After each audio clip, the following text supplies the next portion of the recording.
It all happened about 13 years ago. I was about 14 years old, and I will always remember that late evening. A bit of context first. We are 8 siblings, 4 girls, 4 boys, raised only by Mom. Dad walked out on us a few years prior to the event I am about to tell. We grew up quite modest. Mom was the only breadwinner. We didn't have a lot, and we were living in a rental that was just a bathroom, a small hallway, a living room that doubled as a bedroom for the girls and Mom, and a kitchen that also doubled as a bedroom for the boys. Anyway, we were a content Christian family. It was the 31st of October, and we were only 7 at home. My oldest sister was out and Mom was at work. Me being the second one, I was in charge. It was about 7 p.m. and we were all in the living room minding our business. Some of us were playing with some toys, I was painting, a few were watching TV, and it was quite peaceful, just waiting for Mom to come home. Suddenly, my younger brother said, "Hey guys, do you hear that?" We turned the TV volume down and listened. From across the hallway that were connecting the 2 main rooms, we could all clearly hear a repetitive, high-pitched banging. It was just as like someone was repeatedly hitting a spoon on a cup. We all stood frozen. It went on for a few minutes and then we stopped. All bundled up together, we slowly crept our way to the kitchen. On the table, there were some stuff like bread, butter, and a jar with a spoon in it.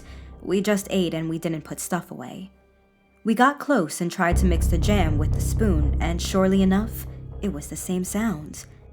At this point, we didn't know what was the deal and we were really creeped out. The sound we heard couldn't have been produced by something like the wind or exterior forces. It was very deliberate, and it went on for a few minutes, so not just a spoon falling off or something like that. We put things away and we went back to the living room. That is when the horror really started. I kid you not, around the whole house there was unexplainable bangings. We could hear footsteps in the hallway, above us from the attic, around us from the walls. We all started crying, got in bed, all bundled up, praying. It all went like this for a few minutes, and suddenly we heard the house door open. It was Mom.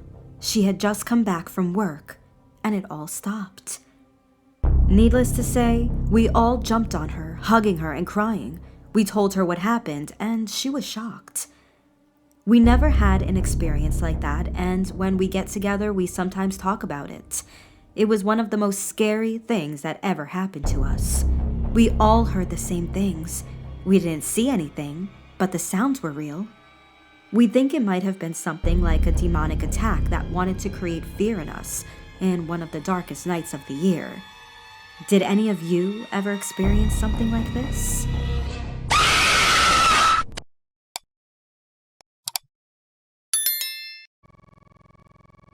I've been camping alone in the woods for years, always finding peace in the isolation, the quiet that only deep nature can provide.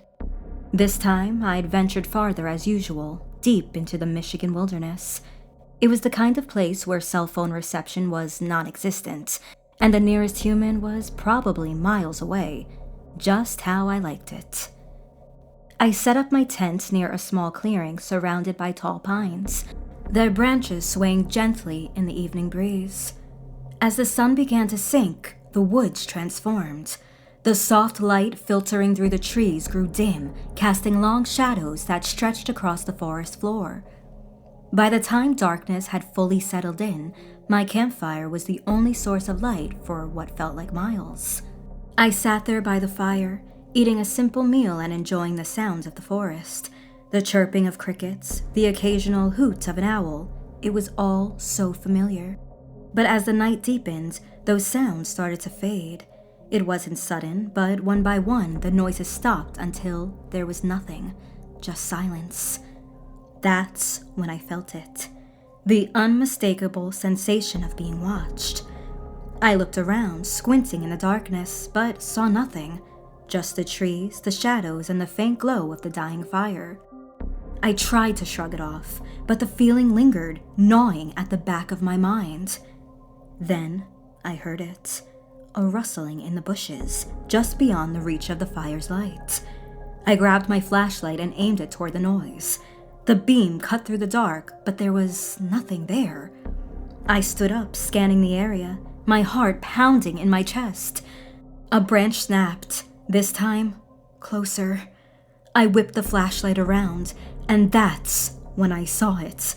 Just for a split second, caught in the beam of light, a figure, large and hunched over, standing on two legs but covered in dark, matted fur.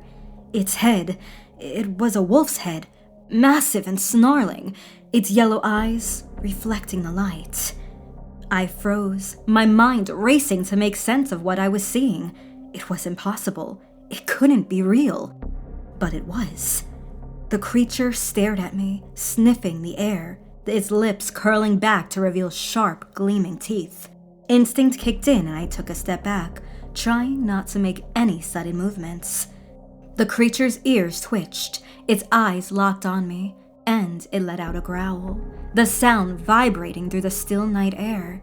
My breath caught in my throat, and for a moment, I thought it was going to charge. But it didn't. Instead, it turned and disappeared into the trees, its massive form blending into the shadows, as if it had never been there. I stood there, my heart still racing, the flashlight shaking in my hand. I didn't know what to do. Run, hide, or pack up and leave. But I knew one thing for sure. I wasn't alone out here. The rest of the night passed in a blur of tension and fear. I sat by the fire, knife in hand, listening for any sign of the creature's return. But it never came. By the time the sun rose, I was already packing up, desperate to leave the woods behind. I don't know what I saw that night, but I'll never forget it, and I'll never camp alone again.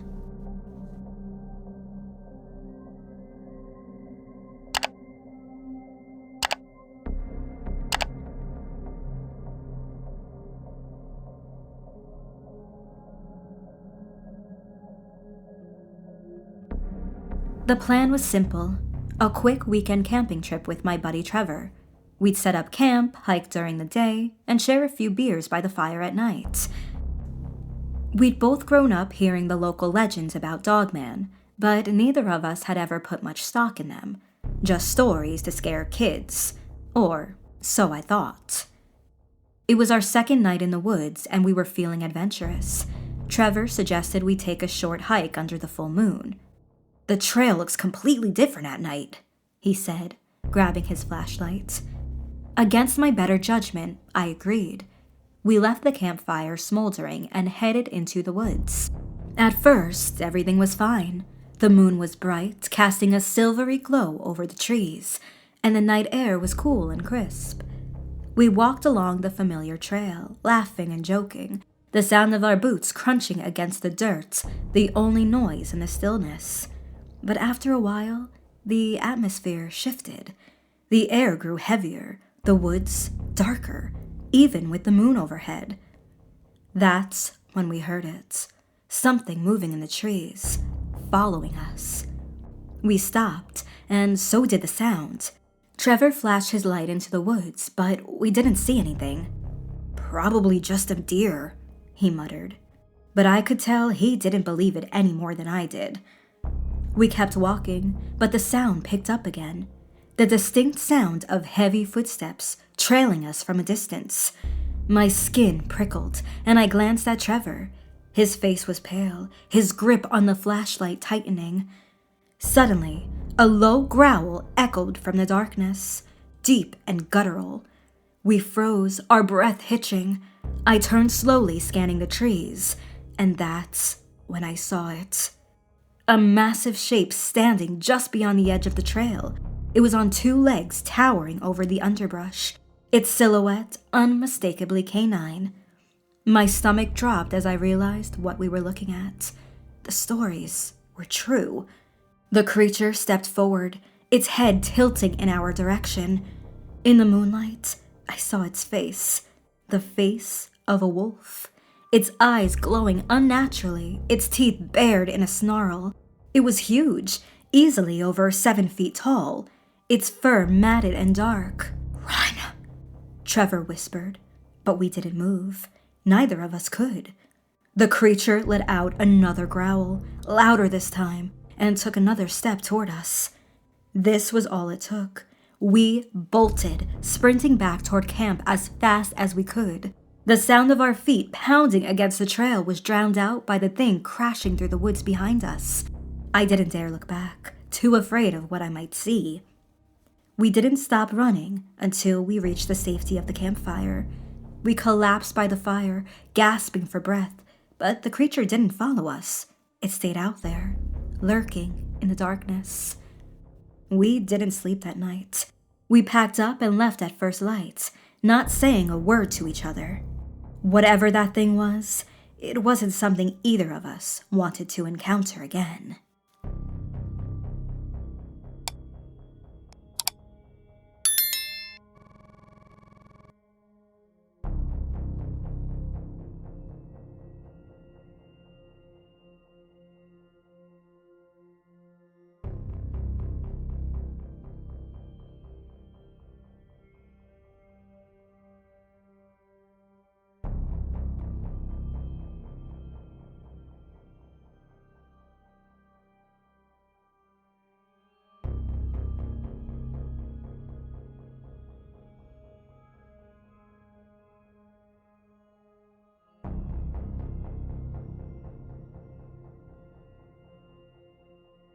I needed a break. Life had been getting too loud, too chaotic, and I needed to quiet it all down. So I did what I always do when the world feels too much. I packed up my gear and went camping. This time, I chose the pines of northern Arizona, deep in the wilderness. Alone. No people, no noise, just me and nature. I arrived late in the afternoon, the sun already beginning its slow descent, casting long shadows across the forest floor. The smell of pine needles and fresh earth was intoxicating, and I found a nice secluded spot to set up my tent. As I pitched my camp, I felt the weight of the world start to lift from my shoulders. By the time I got a fire going, night had fully set in. I sat there by the fire, sipping water, watching the flames dance. It was peaceful, the kind of quiet that's hard to find. The forest was alive with the usual sounds. Crickets chirping, the occasional hoot of an owl, and the wind whistling through the trees. But then, after a while, something changed. The forest went silent, completely silent. No crickets, no wind, nothing. It was eerie, like someone had flipped a switch and muted the world. My first thought was that maybe a predator was nearby. Maybe a mountain lion. I stood up, straining to hear something, anything. And then I did. Footsteps. At first, I thought it might just be a deer, but no. These steps were too heavy, too deliberate. They were the kind of footsteps you'd expect from something walking on two legs. My pulse quickened, and I grabbed my flashlight, shining it into the trees. Nothing. I kept looking, but everything was just shadows and more shadows. My nerves were starting to get the better of me when I heard it. James. My name, but not in a normal way. It sounded off, like someone had recorded my name and played it back at a slower speed, twisting the pitch. I whipped around, pointing my light in every direction, but there was nothing there. "Who's there?" I shouted, my voice shaky. No answer, just more silence. I could feel my heart pounding in my chest. I took a step toward the trees, gripping my flashlight so hard my knuckles went white. "James." The voice came again, closer this time. I was terrified now, every instinct telling me to run, but I forced myself to stay. My flashlight beam caught something, a figure standing between two trees, barely visible in the darkness. It was tall, unnaturally tall and hunched over. Its limbs were long and spindly, like it wasn't used to standing upright. I tried to make sense of what I was seeing, but nothing about it was right. "James." The voice came again, and this time it sounded exactly like me. I stumbled back, my mind racing. This thing, whatever it was trying to mimic me. I backed away toward the fire, my flashlight trembling in my hand. The creature stepped forward into the light, and I finally got a good look at it. Its skin was stretched tight over its bones, almost like it had been dead for a long time. Its face was gaunt, eyes sunken deep into its skull, and it had this grotesque smile that didn't belong on any living thing. "James," it rasped again, the voice now a mockery of my own. Panic surged through me, and I turned and ran. I could hear it following me, crashing through the trees, its steps fast and heavy. I didn't stop running, didn't even look back. The only thing on my mind was getting away from that thing, whatever it was. My lungs were burning by the time I reached a ranger station, the faint light from its windows like a beacon in the night. I stumbled inside, slamming the door behind me. My heart was still racing, my body trembling. I never saw the creature again, but I can still hear it sometimes in my head. My name, repeated in that awful, twisted voice. Story number 2. It was supposed to be just another camping trip. Lucas and I had done this a dozen times before, packing up the truck, driving out to some remote spot, and spending a couple of nights under the stars. This time, we picked a dense patch of forest in northern Michigan, miles away from any town or road. Perfect for getting away from everything. The first night was uneventful, just how I liked it. We set up camp, got a fire going, and spent the evening grilling hot dogs and telling stupid stories. The sounds of the forest were a constant hum around us, blending into the background as the fire crackled and popped. By the time we turned in for the night, I was feeling pretty good. But the second night, something felt different. As we sat around the fire, I couldn't shake this weird feeling that we were being watched. At first, I thought it was just my imagination, the kind of paranoia that comes from being in the woods at night. But every time I glanced into the trees, I swore I saw something moving, just out of sight. "I heard something last night," I said, trying to sound casual. "Like footsteps, but not an animal, you know. Something heavier." Lucas laughed, taking a bite of his sandwich. "You've been watching too many horror movies, man." "It's probably just a deer or something." I forced a laugh, trying to shrug it off, but I wasn't convinced. The woods were too quiet, the air too still. Something was wrong, but I didn't want to seem paranoid, so I let it go.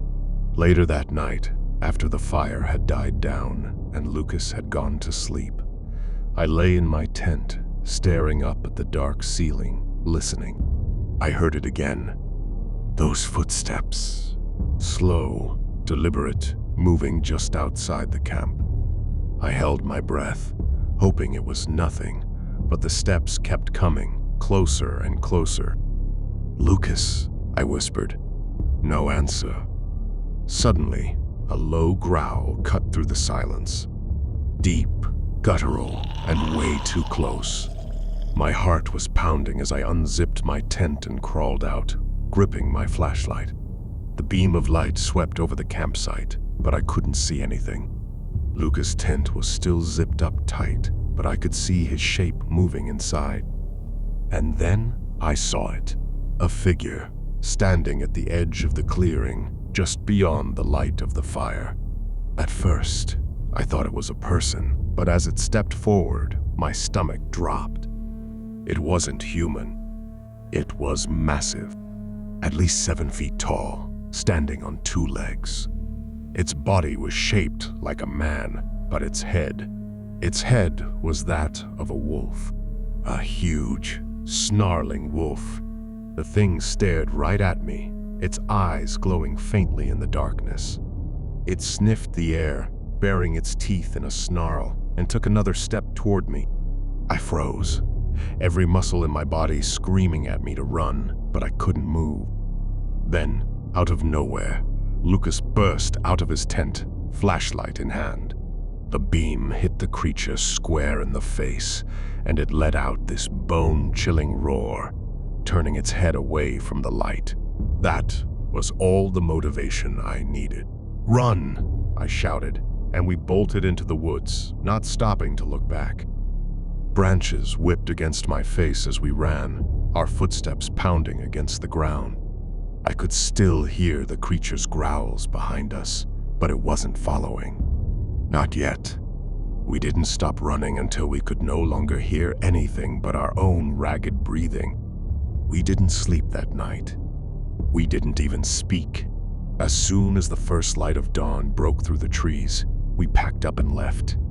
Neither of us said a word about it on the way home, but we both knew we wouldn't be coming back. Whatever that thing was, it wasn't something you wanted to meet twice.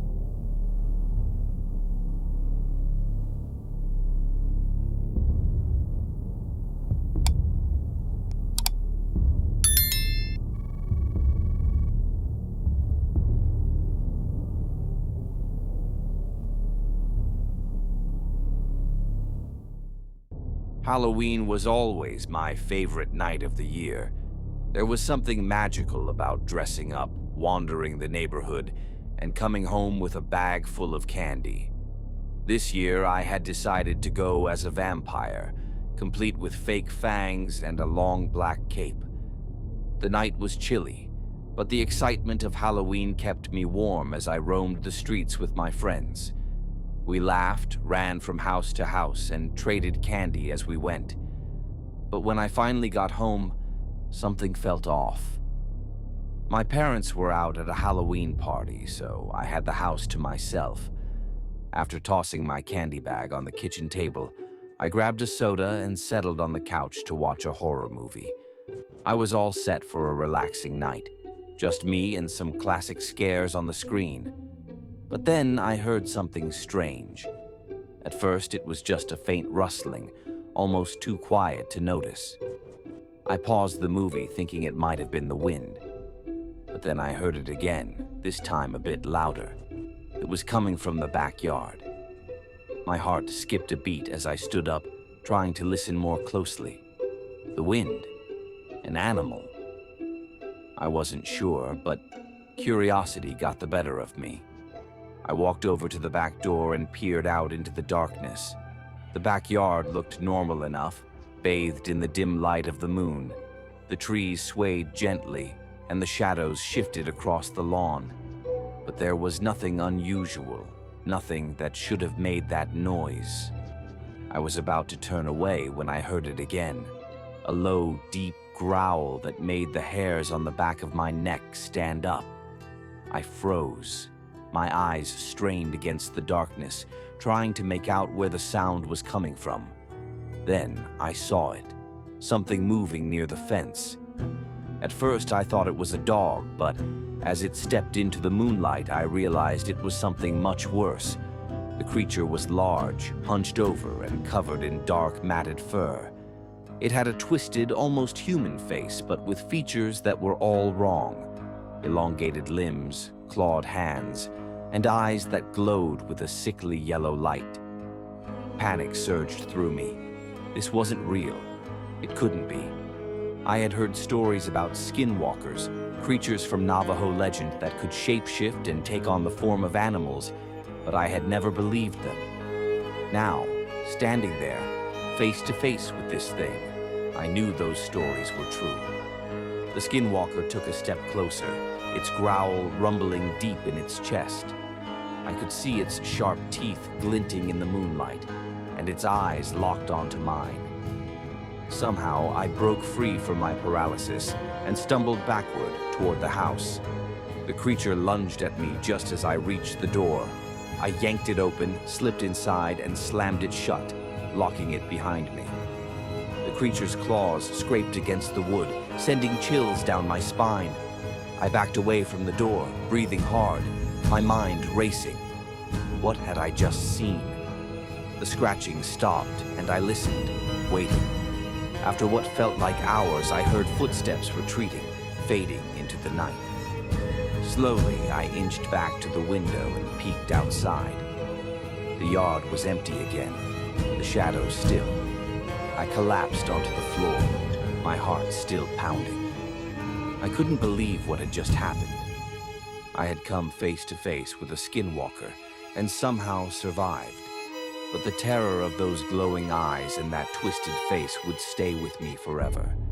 Halloween would never be the same again. I've been camping alone for years, and I've always loved it. There's something about the solitude, the quiet of the woods, and the crackling of a campfire that puts me at ease. I had my routine down to a science: pack up my gear, drive out to my favorite spot deep in the woods, and spend a weekend unwinding from the chaos of daily life. I'd never had any trouble out there before, that is, until this last trip. I arrived at my usual spot just before dusk. The sun was setting, casting long shadows through the trees, but I was used to it. I set up my tent, gathered firewood, and got a small fire going. As the flames flickered and popped, I settled into my chair with a book, enjoying the peace and quiet. The forest was alive with the usual sounds: crickets chirping, leaves rustling in the breeze, an owl hooting somewhere in the distance. It was perfect. But as the night went on, I noticed something strange. The usual sounds of the forest started to fade, replaced by an eerie silence, the kind that makes your skin crawl. I tried to shrug it off, convincing myself it was just my imagination, but the feeling of unease wouldn't go away. Then I heard it. A low growl, deep and guttural, coming from the darkness just beyond the reach of the firelight. I froze, every muscle in my body tensing up. My first thought was a bear, but this growl was different. It didn't sound like any animal I'd ever heard. It sounded wrong, like something that shouldn't exist. I grabbed my flashlight and shone it into the woods, my heart pounding in my chest. The beam cut through the darkness, illuminating the trees, but there was nothing there. I kept scanning the area, hoping to catch a glimpse of whatever had made that sound, but all I saw were shadows. I was about to sit back down when I heard the growl again, this time closer. My blood ran cold. I swung the flashlight around, and that's when I saw it. A pair of eyes, reflecting the light, staring at me from the darkness. They were too high off the ground to belong to a normal animal, and the way they glowed sent a jolt of fear through me. I didn't wait to find out what it was. I grabbed my stuff and doused the fire as quickly as I could, trying not to panic. But as I started to pack up, I heard something moving through the trees, getting closer. The growling grew louder, more menacing. My heart was racing now. I knew I had to get out of there, fast. I threw my gear into my pack and started running toward my truck, my flashlight beam bouncing wildly in the dark.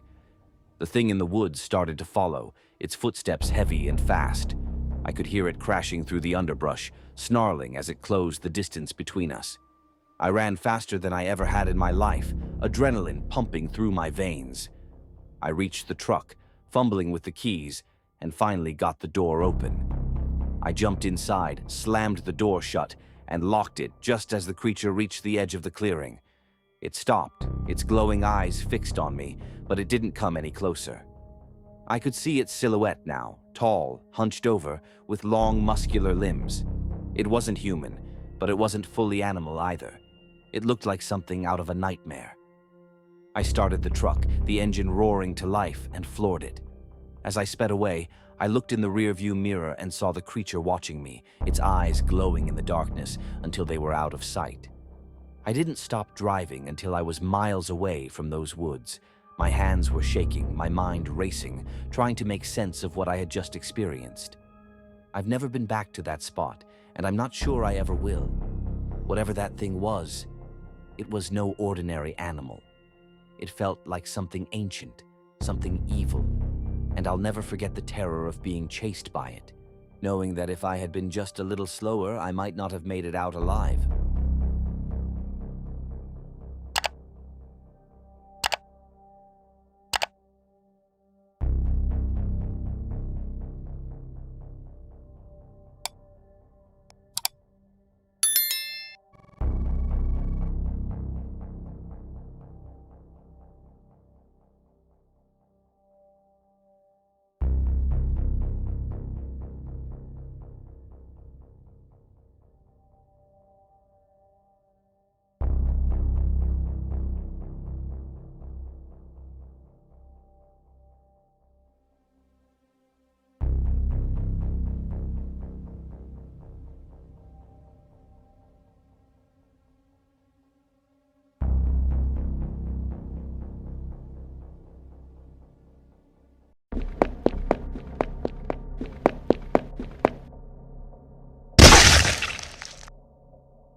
It was Halloween night, and the streets were buzzing with the laughter of kids dressed as monsters, superheroes, and ghouls. I clutched my candy bucket tightly, wearing my superhero costume, a simple mask and a red cape Mom had made out of an old sheet. I felt invincible, like I could take on any villain who crossed my path.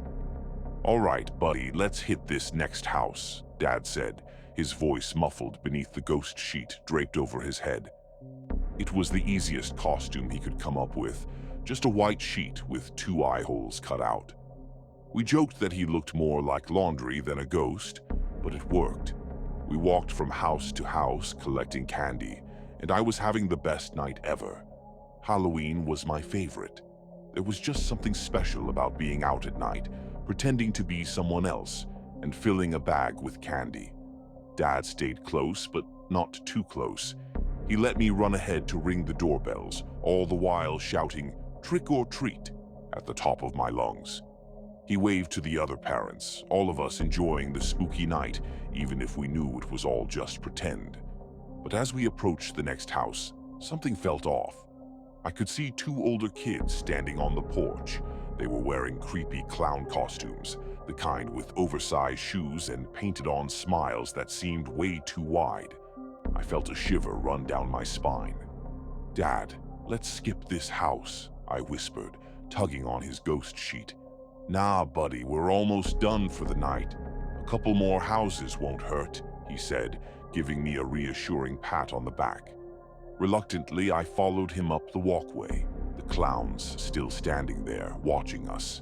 Their painted smiles were too bright under the glow of the porch light. "Trick or treat," I called, my voice smaller than before. The clowns didn't move. They just stared at Dad and me, their faces blank and menacing. I felt my heart speed up, but I tried to stay brave. Dad was right there. We were safe. "Come on, fellas," Dad said, trying to keep things light. "Let's not be creepy. It's Halloween. Have some fun." That's when it happened. One of the clowns lunged forward, shoving Dad hard in the chest. He stumbled backward, nearly falling. I gasped, frozen to the spot, watching in horror as the second clown kicked Dad's legs out from under him. He hit the ground with a loud thud. "Dad!" I screamed, panic gripping me. The clowns stood over him, one of them laughing as they started kicking him while he was down. I was paralyzed, my feet refusing to move, until Dad's voice broke through the chaos. "Run! Get out of here!" he yelled from beneath the ghost sheet, his voice strained. Without thinking, I turned and ran as fast as my little legs could carry me, clutching my candy bucket like it was my only lifeline. My breath came in short, panicked gasps, and I could hear my heartbeat pounding in my ears. I didn't know where I was running to, only that I had to get away. I darted past houses and fences, my mind racing until I saw an open gate leading to a backyard. I slipped through and kept running, finally finding a small wooden shed at the far end of the yard. I yanked the door open and rushed inside, slamming it shut behind me. Inside the shed, it was pitch black.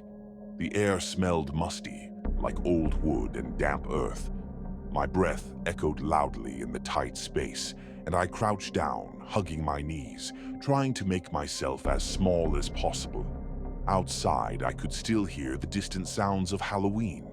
Kids laughing, parents chatting, the hum of normal life continuing while my world had just been turned upside down.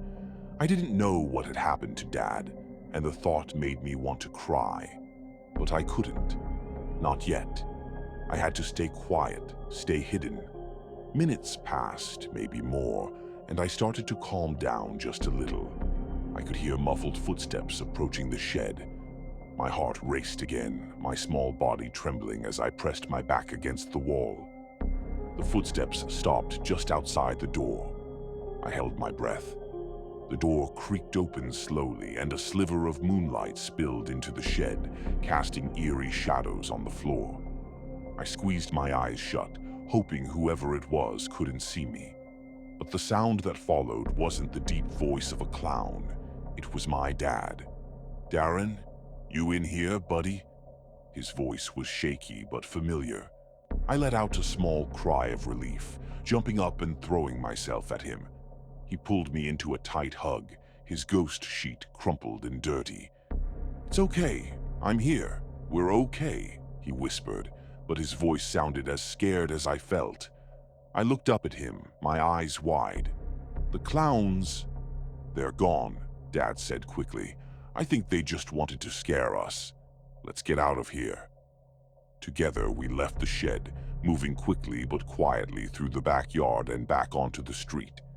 We kept glancing over our shoulders, half expecting the clowns to jump out at us. But the street was quiet again, almost too quiet. "Are you okay?" Dad asked, squeezing my hand. I nodded, even though I wasn't sure. I just wanted to get home, away from the clowns and the fear. As we walked, Dad limped a little, clearly still sore from the attack. "Next year," he said with a weak chuckle, "maybe we stick to trick-or-treating in the daylight." I managed a small smile, relieved to have him by my side. The houses around us felt less menacing now, the jack-o'-lanterns glowing softly in the night. But no matter how safe things seemed again, I couldn't shake the feeling that the clowns were still out there somewhere, lurking in the shadows, waiting for the next trick-or-treater to cross their path.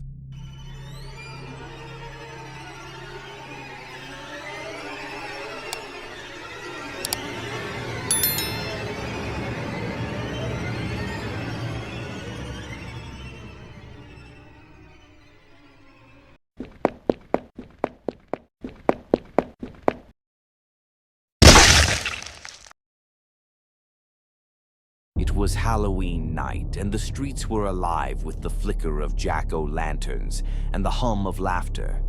Houses were decorated with fake cobwebs, skeletons, and glowing ghosts. But for Darren and Jake, this was just another year of trick-or-treating. At 16, they were a little too old to be knocking on doors for candy, but tradition was tradition, and the small town of Glenmore always went all out for the holiday. Dressed as a zombie and a vampire, they wandered from house to house, their pillowcases filling with candy and the occasional prank toy. As they made their way down the last stretch of houses, Jake stopped dead in his tracks, nudging Darren. "Look at that house," Jake whispered. At the end of the street, partially hidden by overgrown trees and shrubs, was a large Victorian-style house, dark windows, paint peeling from the wooden walls, and no Halloween decorations to invite trick-or-treaters. "I didn't know anyone lived there," Darren said, narrowing his eyes. "They don't. Or at least, no one ever answers the door," Jake replied. But tonight, the porch light was on, casting an eerie glow over the weathered steps. Darren glanced at his friend, a mischievous smile creeping onto his face. "You know what that means, right? Best candy. The weirdest houses always give the best candy." Jake shrugged, more intrigued than cautious. "All right, let's do it." The boys walked up the creaky porch steps and rang the doorbell.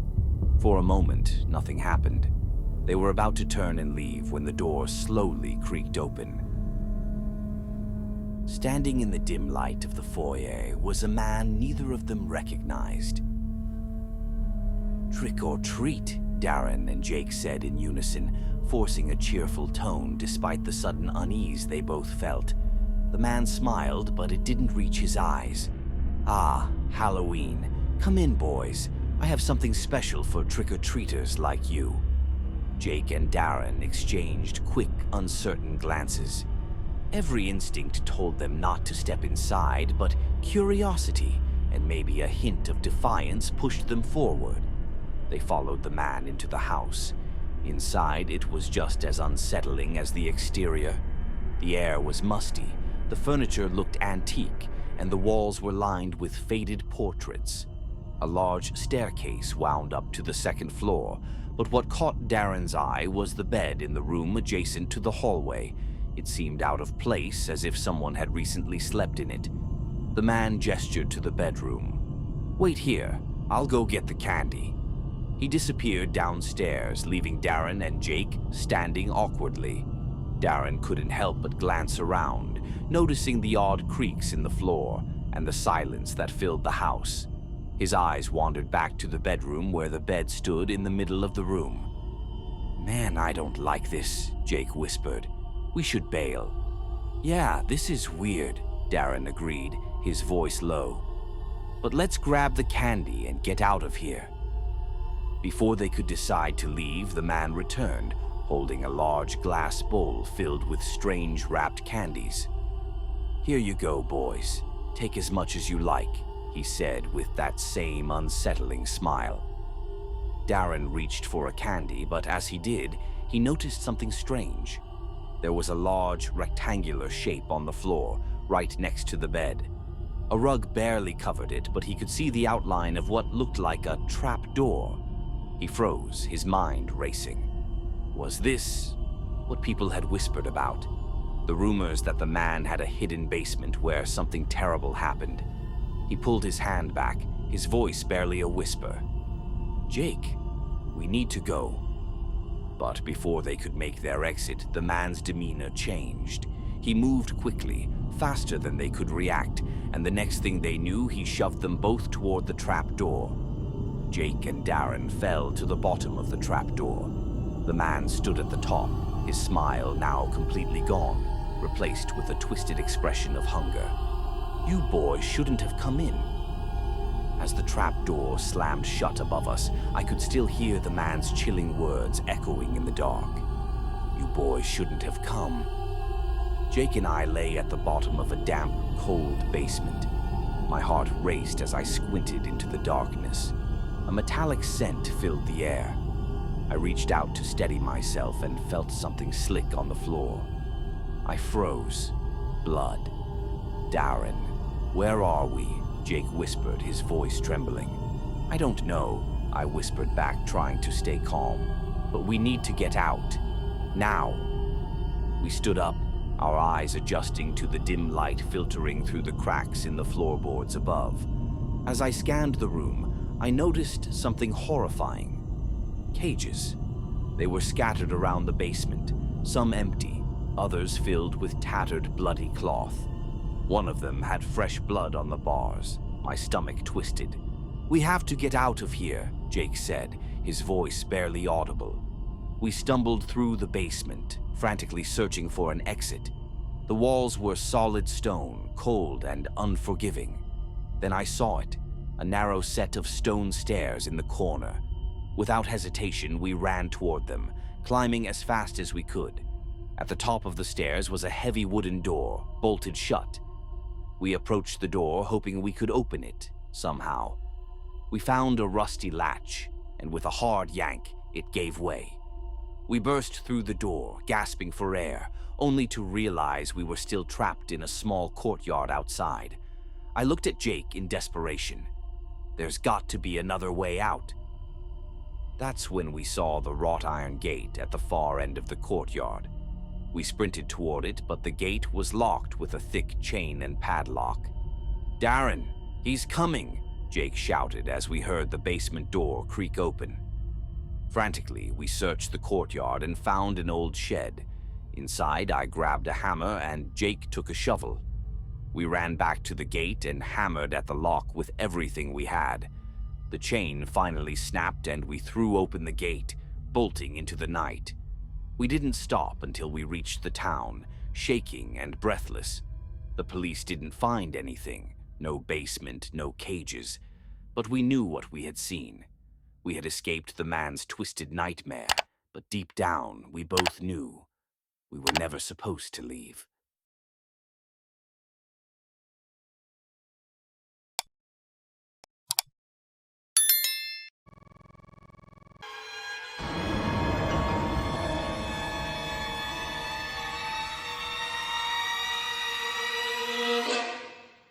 I'd never put much stock in superstitions. The stories of creatures stalking the woods, it all seemed like nonsense to me. I respected the land, sure, but spirits and monsters? I was never one to buy into that. It started earlier during my usual hike through the forest. It was quiet. Too quiet. No birds singing, no rustling of leaves from small creatures scurrying about. It was like the entire forest was holding its breath, waiting, and every step I took felt heavier, as if something unseen was watching me. I tried to shrug it off, telling myself it was nothing, but the feeling only grew stronger. Every time I looked over my shoulder, expecting to see someone or something there, I found only empty woods. I'd never hurried home from a hike before, but today I did. Now, as I sat in my living room staring at the flickering fire, I couldn't shake the sense that something was watching me, like I wasn't alone, as if something had followed me back to the cabin. It's hard to put into words. Suddenly, there was a knock on the door. I froze. Nobody came to my cabin unannounced. I lived too far from town for visitors and I hadn't invited anyone. I stared at the door, half expecting another knock, but the only sound I heard was the wind whipping around the cabin. My heart was pounding now, and that feeling of being watched was stronger than ever. Another knock. I stood up, my legs feeling like lead as I moved toward the door. My hand hovered over the knob for a moment, hesitating. I had no reason to believe something was wrong, yet every instinct in my body screamed at me to not open that door. I swallowed hard and turned the knob. The door creaked open, revealing nothing but the dark expanse of my front porch and the forest beyond. Nobody. I stepped outside, the cold air biting at my skin. "Hello?" I called out into the night, my voice trembling despite my best effort to stay calm. There was no response, just the rustling of leaves and the occasional gust of wind. I was about to turn back inside when I saw something. At the edge of the clearing, where the light from the cabin barely reached, a figure stood. I squinted, trying to make out details, but it was too dark. The figure didn't move, didn't make a sound, just stood there, watching. A strange mix of fear and curiosity welled up inside me, and I stepped off the porch, walking toward it. "Who's there?" I called again. The figure took a step forward, moving just enough into the light that I could see it clearly. It was me. I stopped dead in my tracks. I don't know how else to describe it. It was me, down to the clothes I was wearing, the stubble on my chin, the way my hair curled at the ends. But the eyes were all wrong. They were black, empty pits, soulless and cold. I took a step back, my mind racing, trying to make sense of what I was seeing. This had to be a trick, a prank, something. But deep down, I knew better. I'd heard the stories, the ones always dismissed as myths, shapeshifters, creatures that could wear the skin of a man to lure in their prey. A skinwalker. The thing tilted its head, mimicking me, almost as if it was mocking me. My breath came in short gasps now, and I instinctively backed away, retreating toward the safety of the cabin. I took another step forward, this time matching my retreat. I turned and bolted inside, slamming the door behind me and locking it. My hands were shaking, adrenaline surging through my veins. I stumbled backward, putting as much distance between myself and the door as possible. I could hear it now. Footsteps on the porch. Slow, deliberate. It was right outside. Suddenly, the doorknob rattled. The sound sent a shockwave of fear through me, and I braced myself, half expecting it to burst inside at any moment. But it didn't. The rattling stopped, and everything went quiet again. Too quiet. Then, I heard my voice. "Let me in." It was speaking, mimicking me perfectly, right down to the inflection and tone. It sounded just like me, but I knew it wasn't.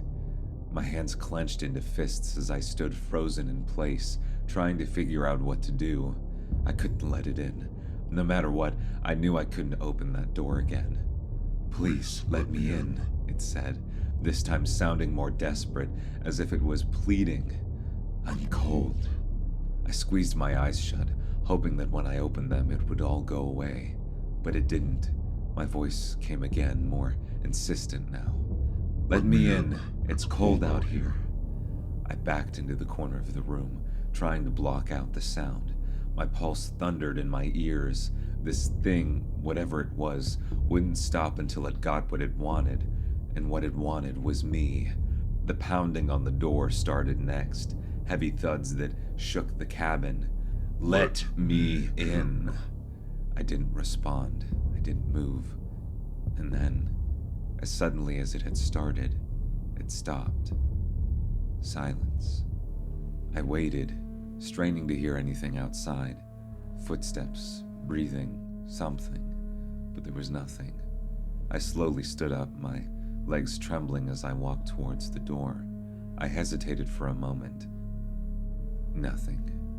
I was about to exhale, relieved that maybe it was gone, when the sound of a voice, my voice, came from right behind me. I'm already inside. My blood ran cold.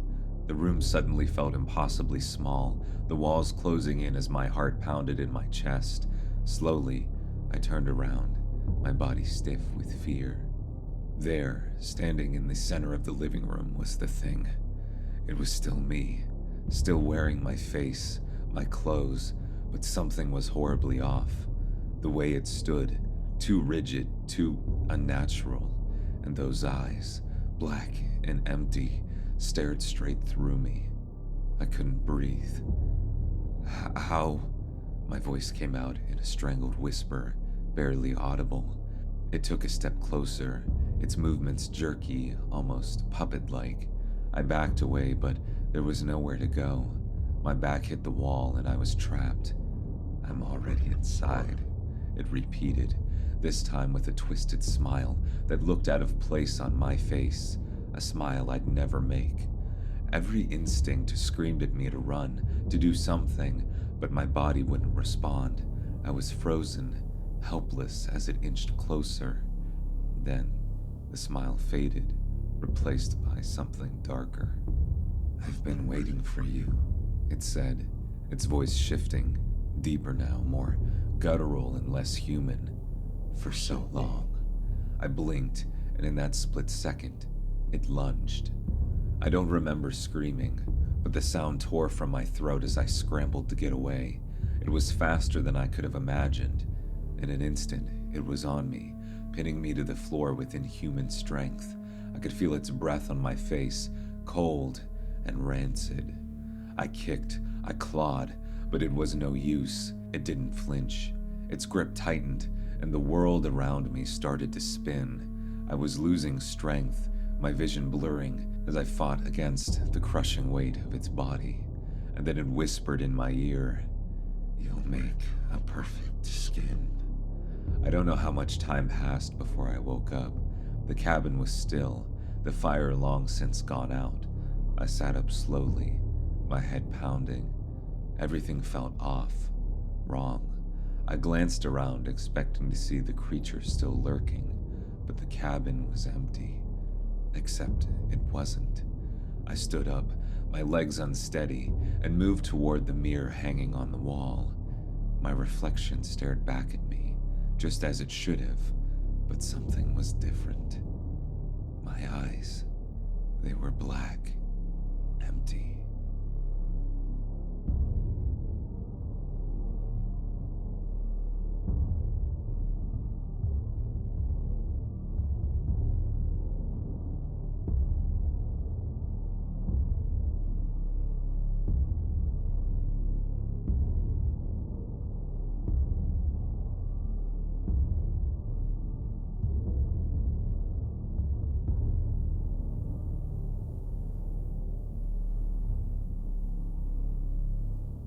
It was 2 weeks ago, 3 nights before Halloween, when my life changed forever.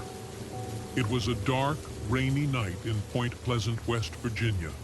The kind of night where the fog clings to the ground and the rain feels more like a shroud than a shower. I remember it so vividly because that was the night I saw something that shouldn't exist. I had run out of candy, and with Halloween around the corner, I couldn't have kids coming to my door without something to give. So, despite the weather, I decided to head to the 24-hour store just a few blocks away The streets were nearly deserted, and the rain beat down like a relentless drum. I pulled on my jacket, grabbed my keys, and stepped into the night. I walked quickly, eager to get there and back without getting too soaked. The streetlights flickered as I passed beneath them, casting eerie, wavering shadows that danced across the wet pavement. The town, usually so quiet, seemed unnaturally silent. The only sound, the steady patter of rain. As I neared the edge of town, I saw something that made me stop, dead in my tracks. Across the street, barely visible through the sheets of rain, was a figure. It was tall, too tall to be human, and its wings, folded against its back, were massive. At first, I thought it was a trick of the light, maybe some weird illusion caused by the rain. But then, it moved.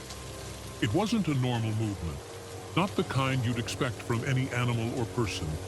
It was jerky, unnatural, like it didn't quite understand how to move in this world. I stood there, frozen, my mind trying to make sense of what I was seeing.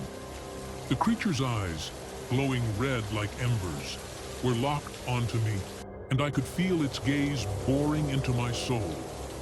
I wanted to run, to scream, to do anything, but my body refused to cooperate. I was paralyzed, trapped in that moment. The figure took a step closer, and then another, its eyes never leaving mine. Every instinct in my body was telling me to flee, but I couldn't.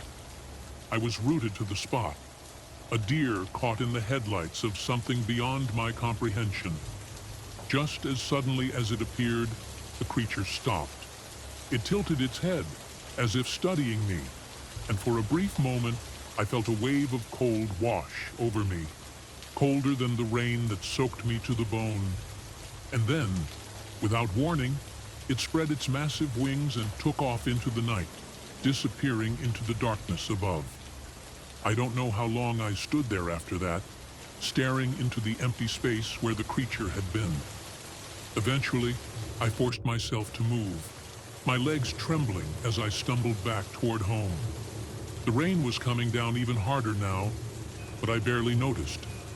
My mind was racing, trying to make sense of what I had just seen. I didn't sleep that night. Every time I closed my eyes, I saw those glowing red eyes staring back at me.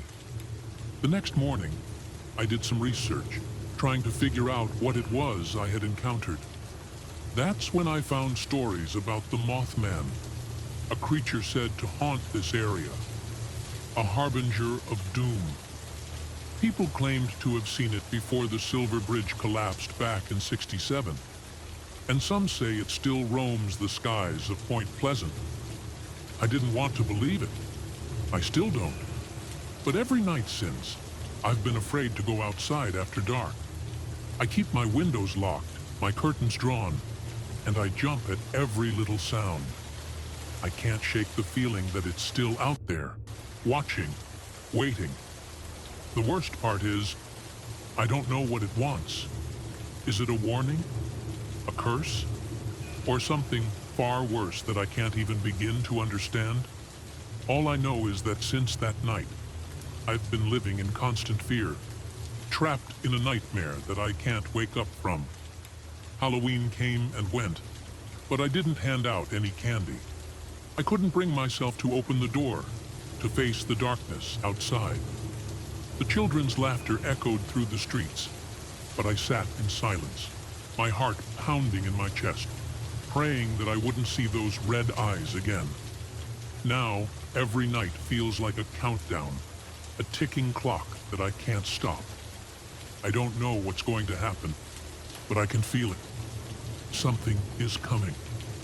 And when it does, I know it will be too late to run.